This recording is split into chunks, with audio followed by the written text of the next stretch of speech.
जी, यहाँ पर हमारे साथ अभी ठेकेदार से बात हुई थी तो उनका ये भी कहना था कि यहाँ पर जो दुकानदारों का काफ़ी ज़्यादा नुकसान है और ये सारे हमारे साथ दुकानदार मौजूद हैं, इनसे बात करेंगे कि कितना नुकसान हुआ है। इस हवाले से ही हमें बताएं।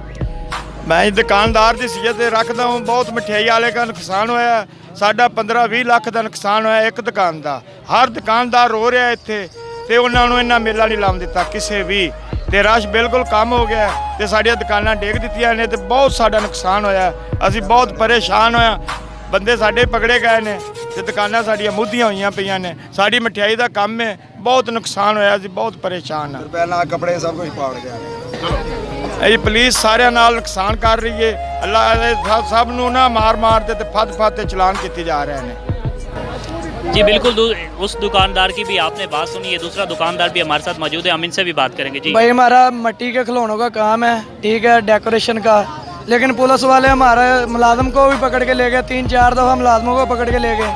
हमारा तशद्दुद बहुत नुकसान हुआ है, बहुत ज़्यादा, ठीक है। 7 लाख का माल है जिसमें से हमने 1 रुपया नहीं कमाया। इसके अलावा हमारे नुकसान के नुकसान ऊपर, लेकिन पुलिस वाले हमें जीने नहीं देते।